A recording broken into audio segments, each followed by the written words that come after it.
कारखाना जरी शिरूर लोकसभा मतदारसंघाच्या प्रांतात असला तरी कारखाना हा काही माझा प्रांत नाही, परंतु ज्या मित्राच्या खांद्यावर कायम विश्वासानं मान ठेवली तर कायम प्रतिसाद हा विश्वासानेच मिळतो, ते माझे मित्र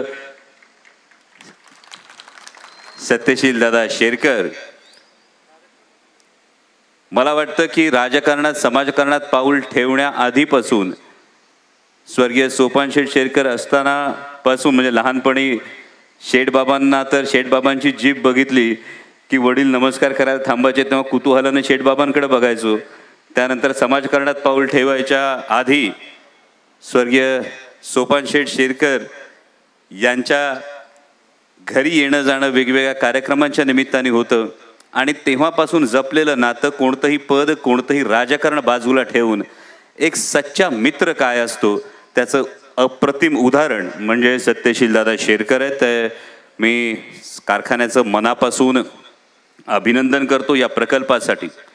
आणि याचा लोकार्पण सोहळा आदरणीय शरदचंद्रजी पवार साहेबांच्या हातून होत असताना हा एक विलक्षण योगायोग आहे की एकीकडे अनेक व्यासपीठांवर साखर उद्योग हा अडचणीत आहे, साखर उद्योग हा अडचणीत अशी चर्चा होत असताना केवळ चर्चा करण्यापेक्षा त्याचं सोल्युशन काय आहे यासाठी आदरणीय पवार साहेबांच्या माध्यमातून वसंतदादा शुगर इन्स्टिट्यूटला गेले 3 दिवस ही कॉन्फरन्स सुरू आहे. तब्बल 16 देशांचे एक्सपर्ट्स हे येऊन यावर विचार मंथन करतायत. त्यामुळे लोकार्पण अशा नेत्याच्या हातून होतंय जो नेता प्रॉब्लेमची चर्चा करत नाही, जो नेता त्याच्यावरचं सोल्युशन शोधण्याची चर्चा करतो आणि ते म्हणजे आदरणीय शरदचंद्रजी पवार साहेब. मगाशी सत्यशील दादांनी त्यांच्या भाषणामध्ये कांद्याच्या प्रश्नाचा उल्लेख केला, दुधाच्या प्रश्नाचा उल्लेख केला. खरं तर कांद्याच्या प्रश्नाच्या संदर्भात काल माननीय पंतप्रधान महाराष्ट्रात येऊन गेले.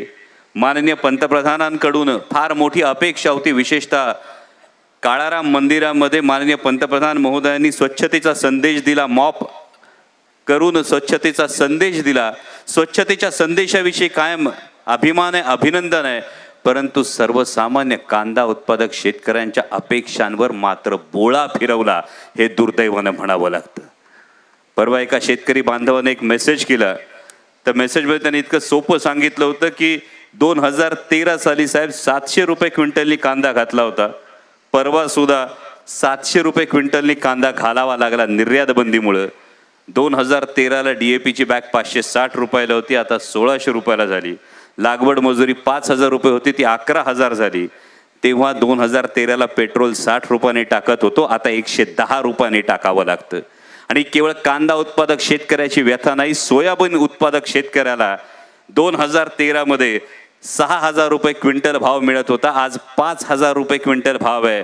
सोयाबीनचं तेल मात्र तेव्हा 60 रुपये किलो होतं, आता 110 रुपये किलो आहे. तर सर्वसामान्य शेतकऱ्यांनी जगायचं कसं ही अपेक्षा, याविषयीचं मंथन, याविषयीचा कुठले तरी दिलासा हा माननीय पंतप्रधानांकडून खरं तर महाराष्ट्रात आल्यानंतर महाराष्ट्रातल्या शेतकऱ्याला अपेक्षित होता, तो मिळाला नाही याची फक्त खंत आहे.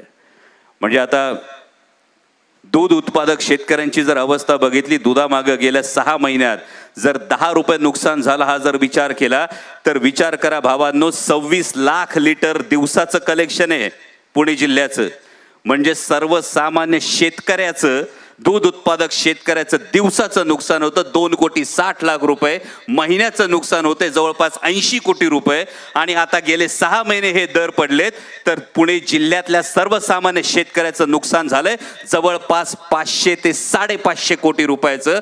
आणि जिल्हा नियोजनचं जे बजेट आहे, आता आम्ही लोकप्रतिनिधी जिल्हा नियोजनचं बजेट आल्यानंतर ताई मोठमोठे आपण आकडे टाकू, एवढ्या कोटीचा निधी तेवढ्या कोटीचा निधी हा आम्ही आणला असं आपण सगळेजण अभिमानानं सांगू, पण वस्तुस्थिती आणि खंत ही आहे की गेल्या 6 ते 8 महिन्यामध्ये पुणे जिल्ह्यातल्या सर्वसामान्य शेतकऱ्याचं नुकसान जर असेल दूध उत्पादकांचं फक्त तर 500 ते 550 कोटी आहे आणि जिल्हा नियोजनचा वर्षाचा निधी हा फक्त 1000 कोटी आहे.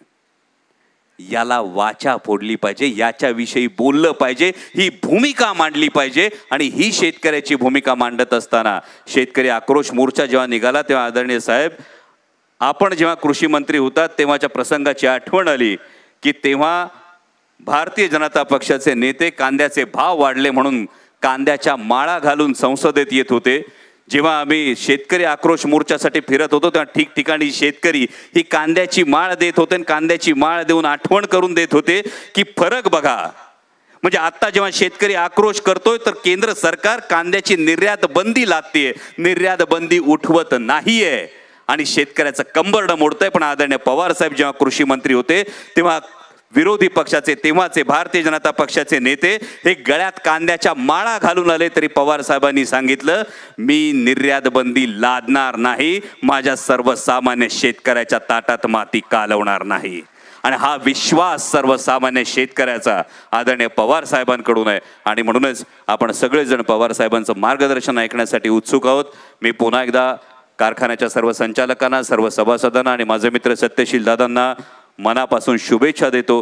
तालुक्यातलं एक उमद नेतृत्व अशी दमदार पावलं टाकताना अनेक आशा पल्लवित करतं। तुमच्या सगळ्या मनोकामना आई जगदंबा पूर्ण करो अशी सदिच्छा शुभेच्छा देतो। धन्यवाद। जय